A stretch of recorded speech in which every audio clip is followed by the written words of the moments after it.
After a long but comfortable flight from Heathrow to Rio, we landed safely and were greeted by Nicholas Locke and began our journey northwards towards Regua and base camp for the next 2 weeks.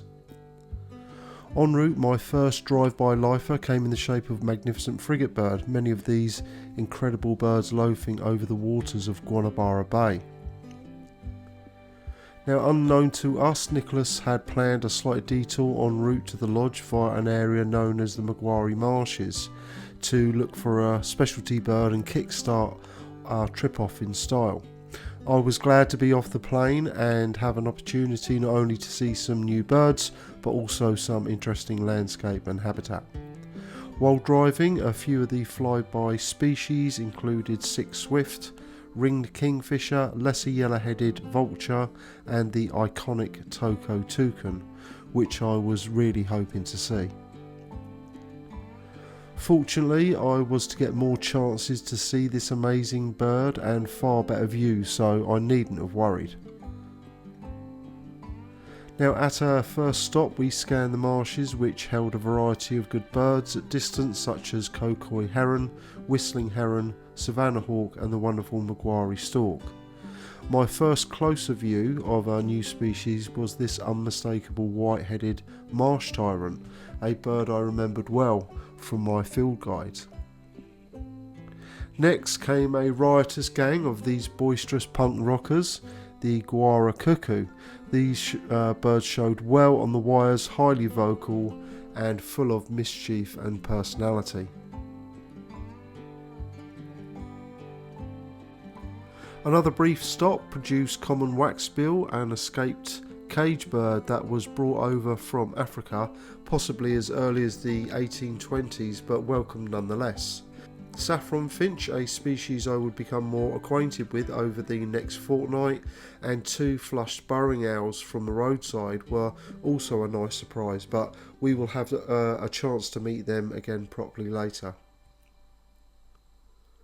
So back on the road, I realised the birding whirlwind had now begun, and in the last hour we tallied over 51 species, 34 of them lifers for me, with good looks at hooded tanager, cattle tyrant, common toddy flycatcher, banana quet and rufous sided crake, to name a few.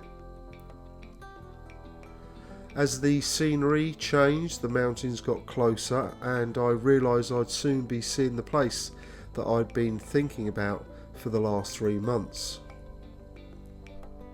Once we passed Regua's HQ and research facility, we climbed the short track leading to the lodge, and as you can see on the left, the viewing tower is immediately opposite.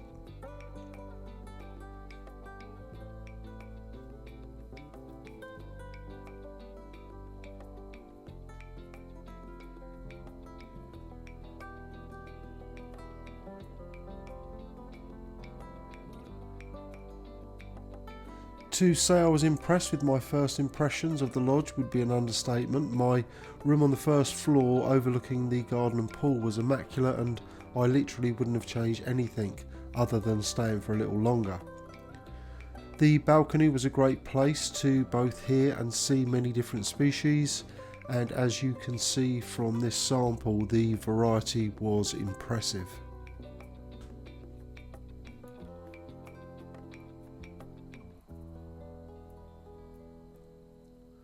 Once settled in, Alan introduced me to some of the wetlands, which are easily accessed down a short trail close to the tower.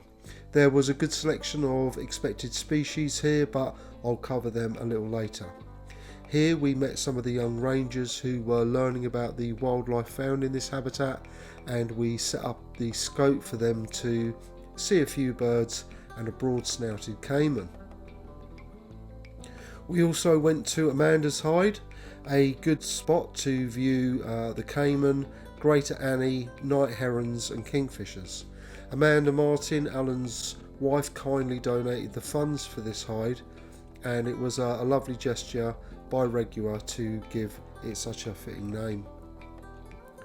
Now, early evening I helped Alan set up the moth trap, which brought us right up to dinner, and it was nice to be finally part of this incredible research project where Alan had spent many years studying hawk moths, and where many of his findings and discoveries became part of his insightful field guide.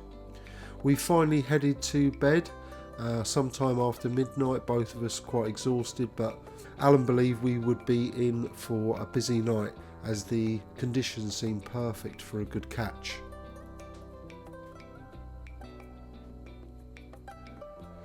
Here are 8 of the 9 species of hawk moth caught throughout the night, which, as you can see, show a great variation in size, shape, colour and pattern, though it would be very hard to choose a favourite as they are all so amazingly unique. If I had to, this stocky little beauty would really take some beating. Now, this is Ariba cadini, a real cracker of a hawk moth and a favourite of many, and its coloration close to the Brazilian flag doesn't go unnoticed. Now, if day 1 had been a gentle introduction to the birds of this incredible region, day 2 was to prove a complete contrast. The montane forest of Macadacima, located south of Nova Friburgo, is where we spent most of our day. This was a headfirst dive straight into the deep end of high altitude birding, and in between the occasional lull, the birds came thick and fast, and at times you really didn't know which way to turn.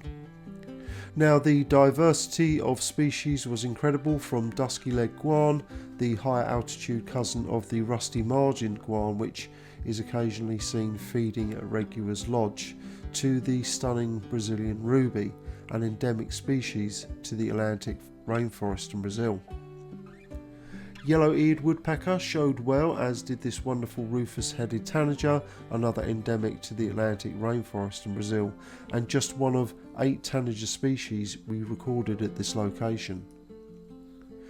2 trogon species were also seen here. First, the Suricua trogon, endemic to the Atlantic Rainforest, and the black-throated trogon.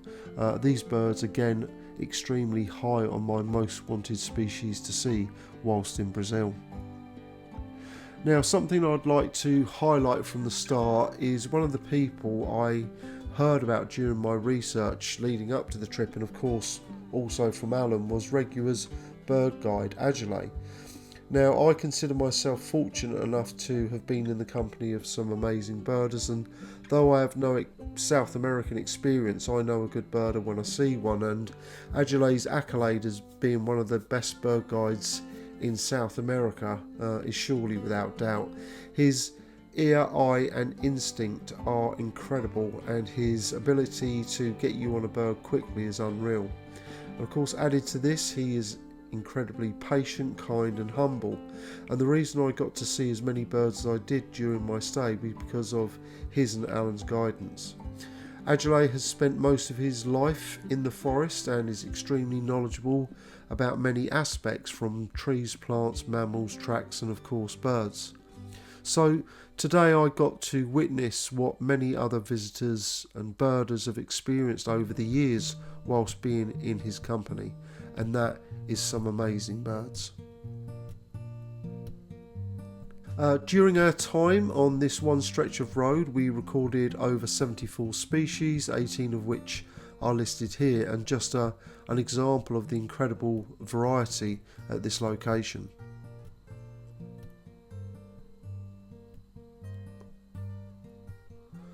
Though there were too many highlights to underline individually, I've decided to showcase this bird, the sharp-tailed stream creeper. This bird can be notoriously secretive and skulking, and being in the right place at the right time really paid off today to get such fantastic views.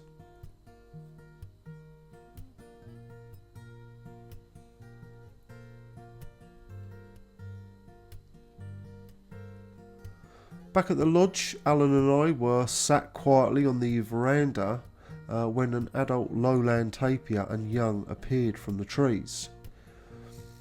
It was an incredible moment and really underlined how successful Refauna's reintroduction program has been at Regua.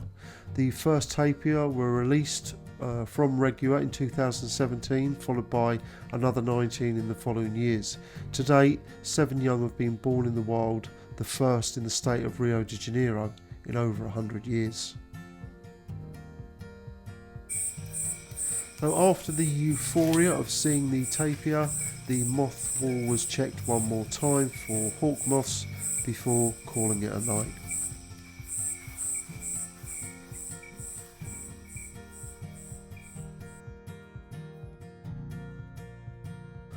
Now this was definitely a day of two halves. Ajay met us at the lodge and we walked part of the wetlands before taking the brown trail through the forest. At the wetlands we picked up a few new birds, including Brazilian tanager, blonde-crested woodpecker, moustached wren, pale-breasted thrush, laughing falcon and yellow tyrannulet.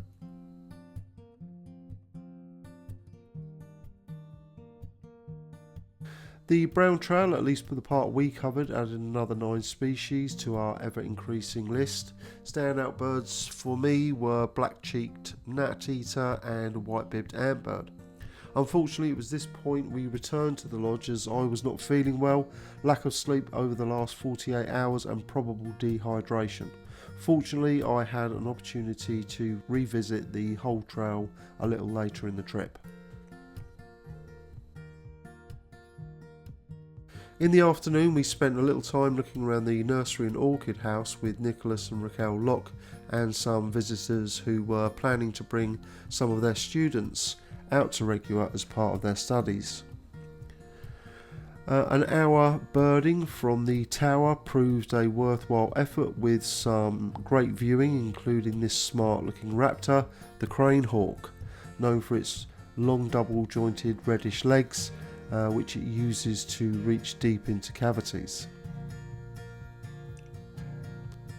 And scanning this wide panorama of the reserve, Alan spotted this much hoped for and wonderful mammal, the brown-throated sloth. A common species of three-toed sloth found in the neotropics and a real highlight for the whole trip.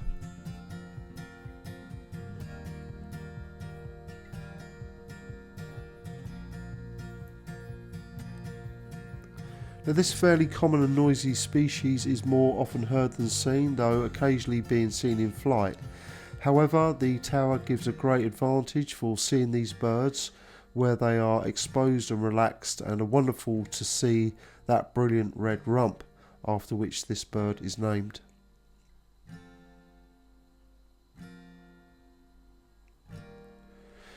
In the failing light of the lodge grounds, the day finished off with these wonderful 2 species.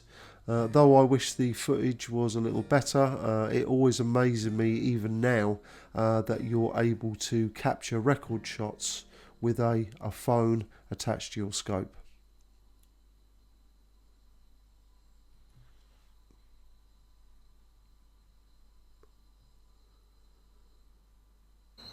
The dawn of a new day here at Regua, and as you can see it was simply outstanding. Back in the tower we scanned the tops of the trees for any movement. On first inspection not everything is always obvious, but with a little perseverance and patience and a little bit of luck, occasionally things materialise. And as you can see, this bird was at distance, but great to see this grey-headed kite, and the only one we had on the whole trip.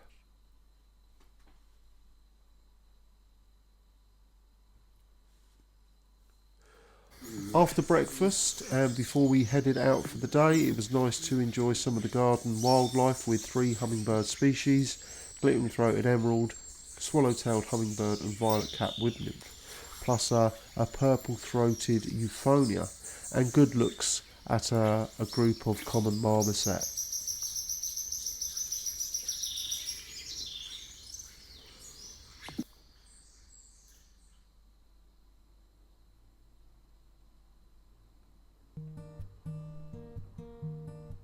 The morning visit to the wetlands produced another opportunity to see the wonderful brown-throated sloth and better views of this magnificent broad-snouted caiman.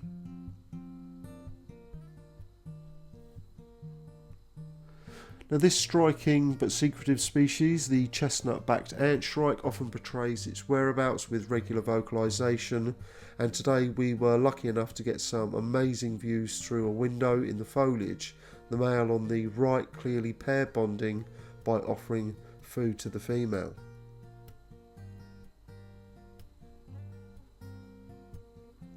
After lunch, Alan took me to an area known to him as Valley Road. This is really the main route to the Green or Waterfall Trail, where there are open fields, scrub and trees. Here we walked across part of a newer bridge which crosses the Guapasu River, and where I got my first look at this wonderful bird, the rufous-tailed jacamar. With its metallic copper green upper parts, this species often perches on exposed branches where it can launch out and snap up things like dragonflies, moths and butterflies.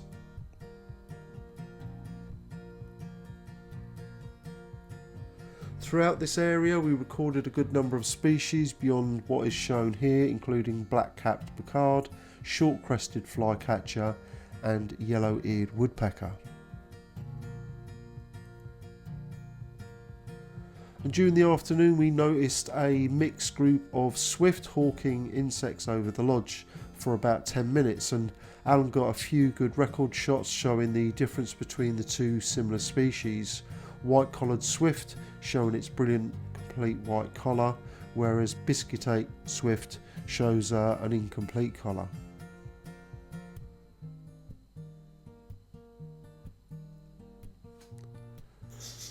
Now our day ended in a similar fashion from how it had started, really, with the changing of the guard at the lodge feeders, with a close look at this lovely rusty margined guan.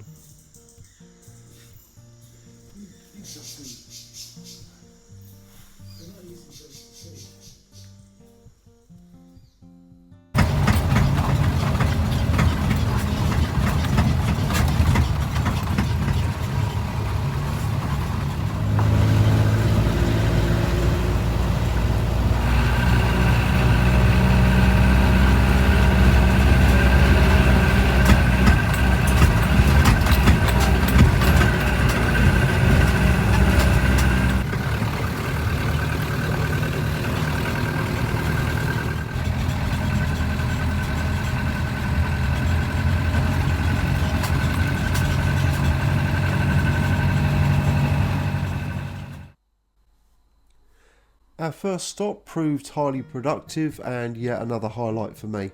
The rufous-capped motmot, a species I really hoped to see on this trip, but so far had proved rather elusive, even though they called each night and morning outside my room. Adelaide had even indicated that they can be pretty tough to see, but luck was on our side and we managed to finally locate one.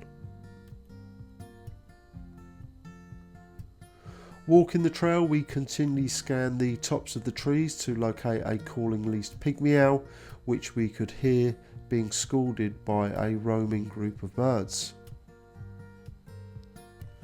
Once located, we got good views, though it was perched high up in the canopy with a variety of different species. As you can see from the right hand photo here, Chivy vireo, now split from red-eyed vireo, plus black-goggled, white-bellied, flame-crested and green-headed tanager. Tropical perula, chestnut-vented conebill, blue dacnus, spot-breasted ant vireo, chestnut-bellied euphonia. So an amazing array of foraging birds.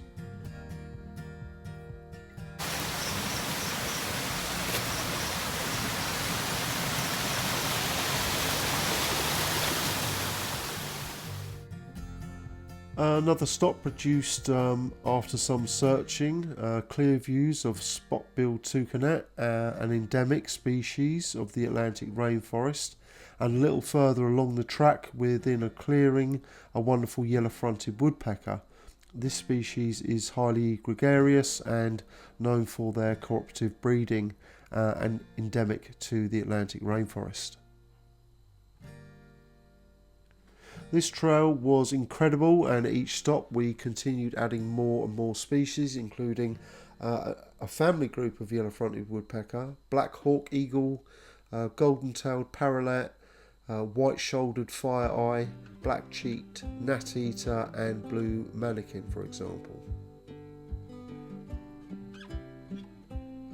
Once we finished part of a loop trail, we returned to an open area where we finally got a bird that had been very much on my mind from the beginning, and that was the crescent-chested puffbird, yet another species endemic to the Atlantic Rainforest and Brazil, bringing our daily total for this trail to 57 species.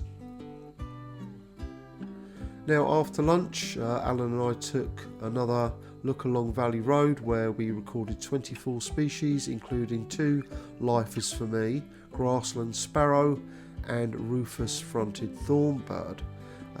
Their messy nest seen here, clearly hanging over the track.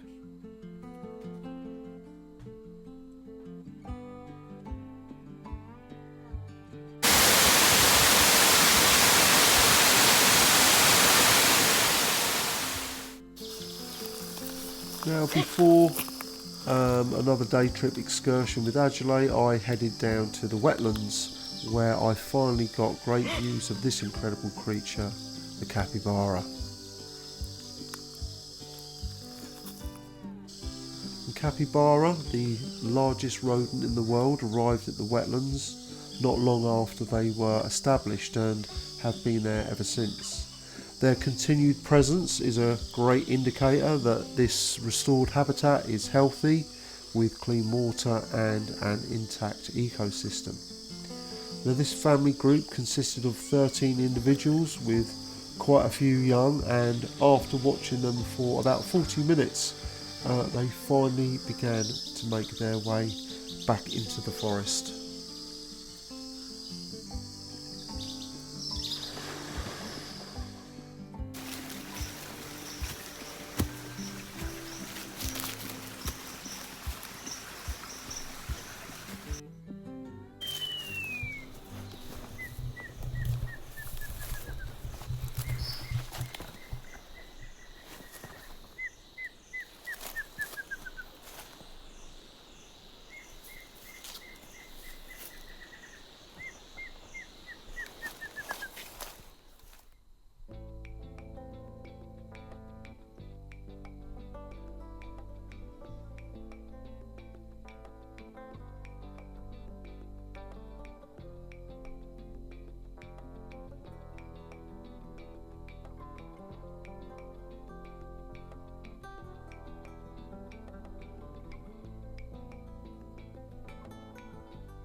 I'm about 4 kilometres up the green trail at the moment. I'm sure you can hear all the noise.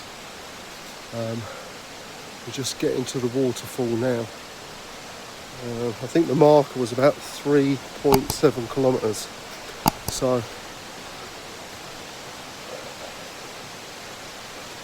yeah, it's as long as you take your time, it's a nice walk. But anyway, I'll show you the waterfall now. There are some incredible birds. I'll talk about them in a while.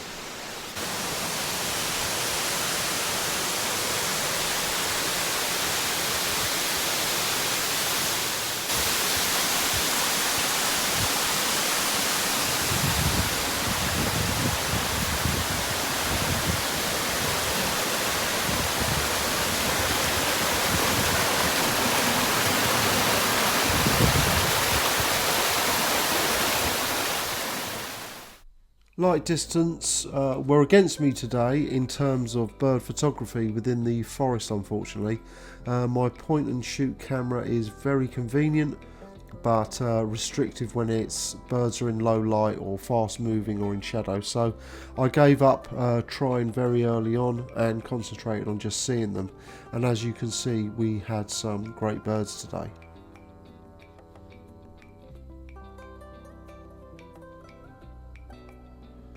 Now, after a relaxing afternoon, Alan and I headed out with Adulate early evening in hope of seeing giant snipe. Whilst on this site, initially we could only hear a calling bird, and while we did, we got close views of another new species, yellowish pipit. However, once we lost light, and with Adulate's experience with this particular species, having spent countless hours at night trying to locate feeding areas, we managed to get some fantastic looks at this almost mythical bird. And to give you some perspective for size, as these photos don't really do it justice, it's about 20% bigger than a Eurasian woodcock.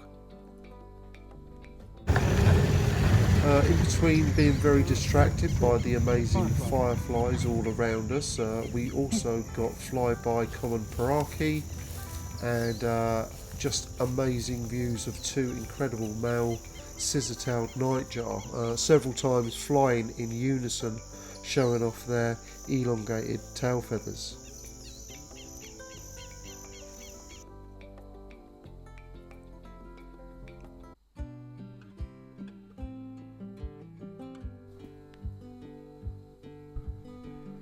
Our morning routine before heading out not only included regular checks to the wetlands, but also a seated vigil of some of the high trees at the lodge, where a variety of species seem to gather each morning before heading off.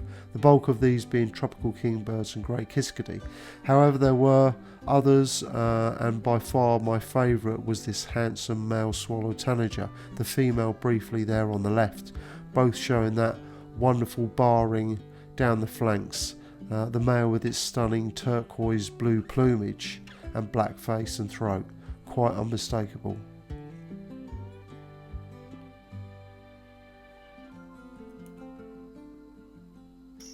The half-day birding safari started well with a flyby aplomado falcon, savannah hawk and roadside hawk, and this perched toko toucan. It was at distance, though closer than the one I saw flying on the first day after leaving the airport, and I was extremely happy to get such good looks at this unbelievable and iconic bird.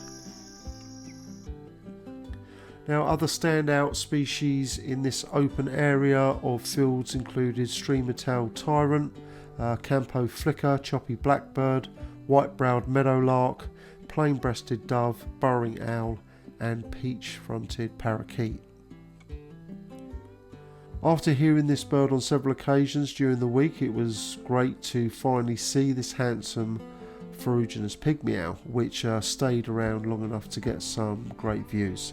Here we also recorded masked yellowthroat, who we will meet again later, white-bearded manakin, blue dacnus, yellow-breasted flycatcher, another rufous-tailed jacamar, and a white-rumped mojita. Back at the lodge, we spent an hour in the garden, mainly watching the coming and goings of the hummingbirds, when we noticed a few species taking turns bathing in some trapped water within a plant, including this wonderful flame-crested tanager. Once we had lost light, set the moth trap and eaten, I headed up to my room and prepared my bags, as the next day we were heading north for a 2-night stay in the wonderful Serra Azul Birding Lodge.